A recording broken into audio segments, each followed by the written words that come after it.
Last year around this time, I made 3 videos, 10 items each. These were want items. This is kind of a wish list for 2022. Did I get any of these items? I'm going to share with you which ones I got and which ones I didn't get. Stick around.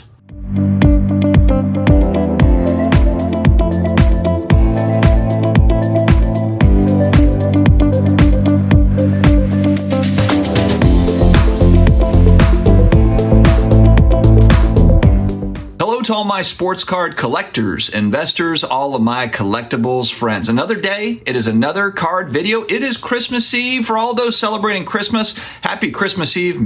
Happy Christmas Eve. Merry Christmas Eve to you. I still have a lot of work to do to get ready for tomorrow. 4 kids, spoiled rotten. So it's make the video and get back to work. Hope that you all are having a good holiday season. I know for some it can be happy, for others it can be a struggle, around the holidays. And so wishing you well, no matter what part of the world you're in, and hopefully we've got a good, strong year ahead of us. If you're new here, you're looking for almost daily sports card collectibles content, make sure to hit the subscribe button down below. Helps us to grow. We appreciate all your support. Average entertainment, we're coming with it.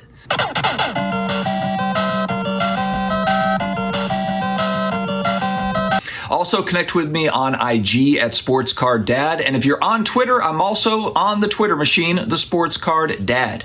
Shout out to today's video sponsor, ComC.com, your home for buying, selling, flipping all the hottest trading cards. Their consignment marketplace home to over 30 million cards, from baseball superstars like Aaron Judge to Marvel favorites like Spider-Man. ComC has something for every type of collector. Make sure to visit ComC.com today to build out your collection with your favorite cards. Guys, like I always say, it's like Disneyland for card collectors. Definitely check out ComC.com. All right, guys, let's dive into this thing. The first card from the first video from last year, it was a Bo Jackson Exquisite Auto. And I think I might have mentioned this in the video, but I was able to pick this up at the end of 2022. And it is a BGS 85. It's an Exquisite Auto. I believe it's numbered out of 20. Yeah, 2007 Exquisite Collection endorsements. It's the on-card variety. It is a 10 auto grade. That's always important with autos, for me anyway. And so again, Bo Jackson, one of the greatest of all time running backs. I know a lot of people think, dude, you're nuts. He had such a short career, and I understand that, but probably one of the greatest all-around athletes of all time. So I was excited to get that Bo Jackson Exquisite Auto. All right, number 2 on the list was a 61 Fleer Wilt Chamberlain, the in-action version.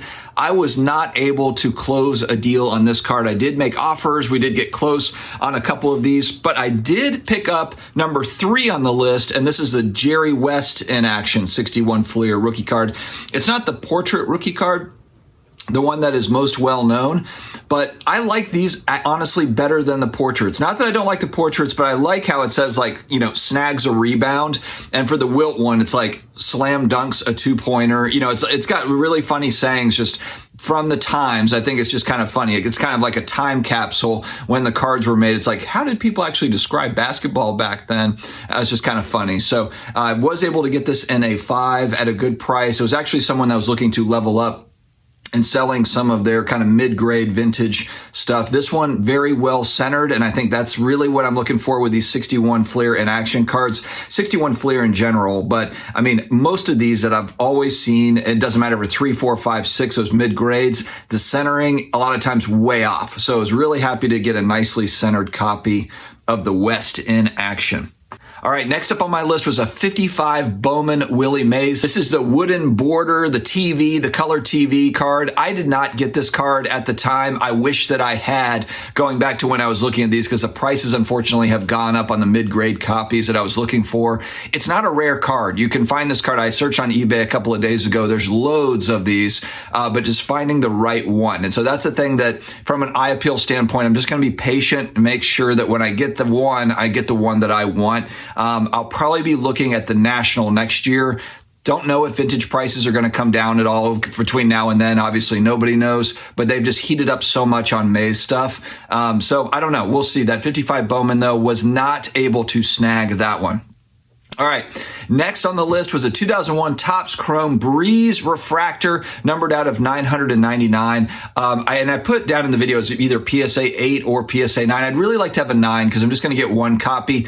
Did not get one of these, but this will be one of my target cards at the National or just summertime next year. Planning on spending on cards fairly heavily next summer. It's typically a good time, but we'll see. Obviously, the economy, we don't know what's going to happen. Maybe it'll be a good time, maybe a bad time, but this card in particular I'll be looking at next summer unless something pops up in the meantime that just makes sense. So that one is the refractor that's numbered out of 999. Really kind of the grail is the black version of that card. The black refractor that's numbered out of 100. That's really kind of the ultimate grail. But again, that one you're getting into the thousands of dollars for that card. So we will see.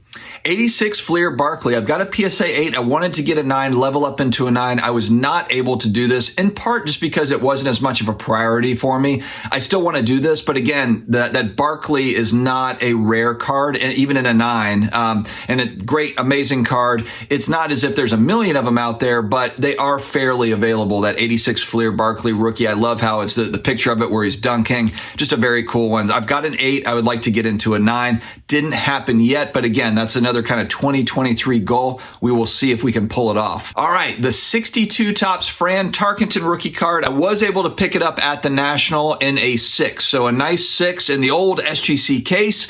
And this was one where it's a tough grade because of the black borders, kind of like the 85 Topps set. You know, I got a Warren Moon rookie card in a 9 the other day, one that I've been wanting for a while. This card kind of similar to where it's just got that black border. A lot of them are beat up. And so to find it in a 6, I was really happy too. I didn't get any sort of kind of price break. I wouldn't say I paid up for it, but I certainly paid market at the time. So I didn't get it some sort of amazing deal, but wasn't really expecting to, because once you get in the 6, 7, 8, 9 for this card, it's just going to get expensive. I just wanted to get a nice copy, even in a 4 or 5, and then this was a 6, so worked out great. All right, one of my all-time cards that I've been wanting for a while, and again, it's just a matter of finding that right one. It's the 86 Fleer Jordan sticker in a BGS 8.5. I thought that it had no subgrades, and it's just in an older case when I looked at it, and so I picked this one up at the National as well. This one, other than the edges, has 9 centering, 9 corners, 8.5 surface. So for me, this one worked out great. Centering and surface really kind of what I care about the most, and then of course has really nice corners, so it just worked out well. This is just a really nice copy in an 8.5, and was able to get this one at the National. I was really pumped to get that one. I didn't think I was going to be able to get it. I ended up trading out of a lot of cards that I had, smaller cards.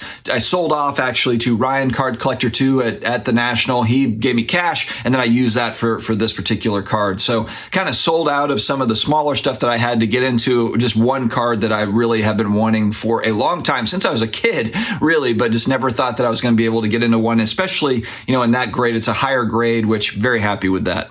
All right, I had on my list Tom Brady blue refractors, and I've gotten big into Prism, especially over the last year or so. Football Prism. This is one of my favorite ones. I didn't get a bunch of the blue Prisms, blue refractors. They are expensive. I just wanted that color match. Prices have recently started to come down on this stuff, but they still really remained high for much of 2022. I got this one maybe a month ago, and it's the Blue Wave Prism. It's numbered out of 150 from 2015. I especially love the 2014 to 2016 Prism football sets, the design, and then 2018. I like all of them. 2014 to 2018 are really my favorites, but I was able to pick up this one. I didn't get a bunch of blue refractors, but as these come up, I would like to get them at the right price point. I'd like to keep adding to the Tom Brady collection. I just believe he's kind of that. He's kind of that rare undisputed GOAT. Most sports, you've got kind of arguments between who the GOAT is, and in football, it's just tough to argue against Tom Brady, at least at this point. I know maybe in 10, 15 years, there's a whole different conversation, but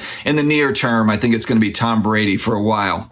All right, I had on my list a Luka Doncic 2018 Silver Prism in a PSA 9, going back a year ago. So I wanted this in a 9 at the National. Ended up getting this in a 10, and it just kind of worked out to where I really didn't think the 10s were going to come down in price the way that they did in 2022. And so this one one came down to $1,750, and I was able to pull the trigger on it at the National. Prices have pretty much held up on this card. They land anywhere between $1,500 to $1,800. This was one, again, I just didn't think it was going to come down as far as it did. At one point, at the height, it was an $8,500 card. There were sales of $8,500 on this. So for it to come down to $1,700, I just wanted to add one to my collection. For the NBA, this is kind of the guy that I'm really rooting for. It's the one guy that I'm really pulling for the most. And so, yeah, I just thought, you know what? It'd be cool to have a silver prism. And so added that one at the National. Another card I was able to pick up actually from Flippin' Steve, Joe Namath Flawless Patch Auto.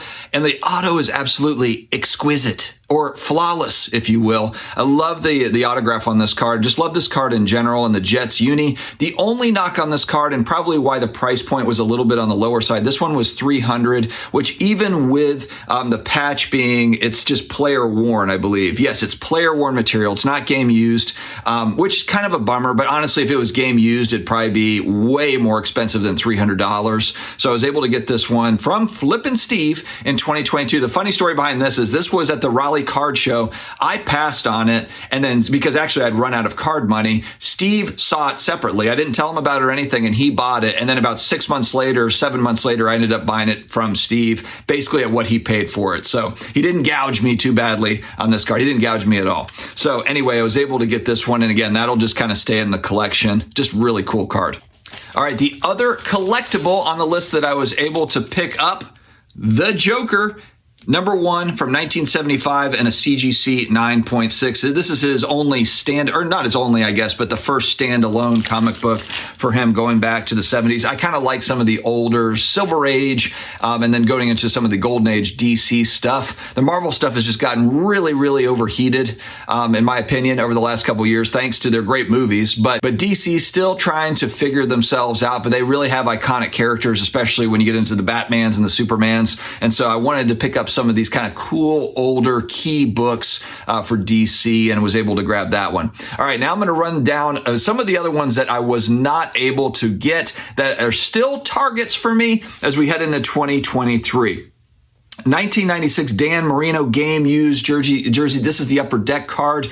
I have the Marshall Falk version of this. The reason why this one is important is because it's the first ever, it says on the back of Upper Deck, first ever game used patch card issued by Upper Deck. It's going back to 1996. There's also, I believe, basketball versions of these that are very expensive. There's a Michael Jordan auto patch that is a very expensive card, and rightfully so. It's just an amazing card. 89 score, Barry Sanders in a PSA 10. You guys, you watch the channel, you know I'm a massive 1989 score football fan. It's kind of that huge nostalgia set that I couldn't afford as a kid. I have a few copies of the Barry NA9. I want to add the 10, but it's still at a price point that's still above where I would like to be on it. So I'm just going to hold out to get it, but it will be had. 1981 Topps Joe Montana and a PSA 9. This is kind of similar to the Barkley. I've got a PSA 8. I would like to level up into a 9 going into 2023. Did not happen in 2022. Going to video games quickly here. Wada graded Mega Man CIB complete inbox for the original NES. So I'm looking at the first ever Mega Man game. Again, nostalgia play for me. That was a huge game for me as a kid. I just remember being so excited to get that game and to play it. And so that's one that I'll be searching for, always looking for. But again, price points very, very high on that stuff. This is one, I think as I look back now, I don't know if I need to get this in a 9. I have an 82 Topps Lawrence Taylor and a PSA 9 or just a 9 grade. I would say this one is a little bit more lower priority for me just compared to some of the other stuff. Very, very cool card. I'd love to have it in a 9. Lawrence Taylor, arguably the greatest defensive player of all time in the NFL. So, just an awesome card too. I love the look of that 82 Topps, but I do have a couple of these in lower grades, 7s and 8s. Another one that I probably won't prioritize as much, 2015 Prism Silver Devin Booker in a 9 grade. I've had PSA 9 here. I really do love the look of this card. With Booker though, it's just not as much of a priority. He's more of a prospect. So I'm not sure if I'll kind of prioritize that. I think that would be kind of at the bottom of the list for priorities as I'm heading into 2023. 2000 Tom Brady metal rookie card. I've got this one in a 7, and I still would like to get this in a 9 or a BGS 8.5, maybe, just depending on how it looks. I would kind of like to level up that metal rookie card. The Tom Brady metal rookies are one of my favorites of his rookie cards that he's got, just kind of the standalone outside of like the autos and the different things for him. I really like the look of that metal rookie. 1972 Topps Dr. J rookie. That's one that I bought and sold. I had it in a 6, a PSA 6. I bought one. This is going back a few years for a couple $100. I think it was like $180. And then I sold it for $600. Like, oh man, this is so awesome. I made money on it. And now I'm like, man, I just wish I'd kept that card. Now I want the card. I've done that a few different times. And so hope to get that one back next year. Another video game, complete in box, WATA graded Metroid. I've got the Kid Icarus. I was not able to get the Metroid, but that will certainly be on the list again for 2023.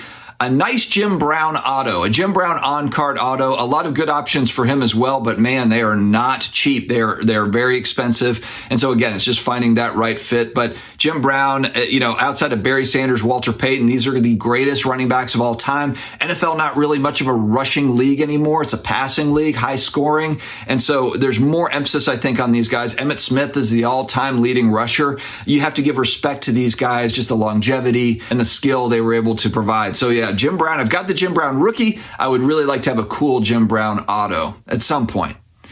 Jerry Rice Flawless or NT Auto. Again, you're talking about the greatest wide receiver of all time. Some will argue this a little bit. There's the Randy Moss, arguments, but for me, it's Rice. And he's got some really cool kind of patch auto type stuff.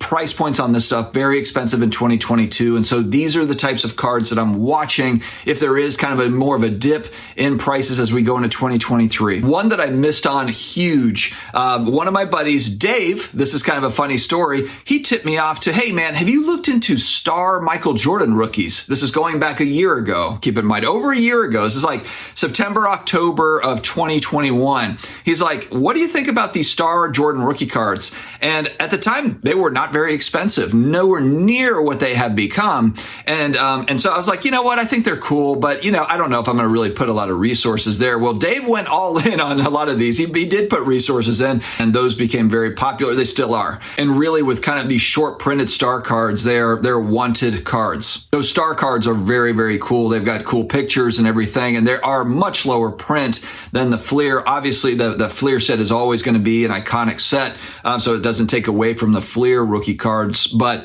those star cards are really cool. So in the meantime, I have picked up some star cards, but I missed the boat on the Michael Jordan star cards for sure. All right, a couple of comic books to round this thing out. Amazing Spider-Man 300 autographed by Todd McFarlane. I believe it was a 9.6 CGC with the Todd McFarlane auto that I was chasing. 9.8s are just so expensive, but Todd McFarlane's just got a really cool auto, and that's a book. It's just an iconic book, not a rare book, but would be awesome to have that along with Secret Wars 8, first appearance of kind of that spider suit, that Venom suit, the symbiote suit in a CGC 9.8. That was one that I had sold off, and then I wish, man, I want to get that one back. So again, I bought it for like the 9.8. I bought it in 2018 for like $150, sold it for $600, and now they're like $700. And so I'm like, man, I just want that one back. So at some point, it's just got an amazing cover on it. All right, guys, I'll round out with that. What are your targets for 2023? Name off some cards.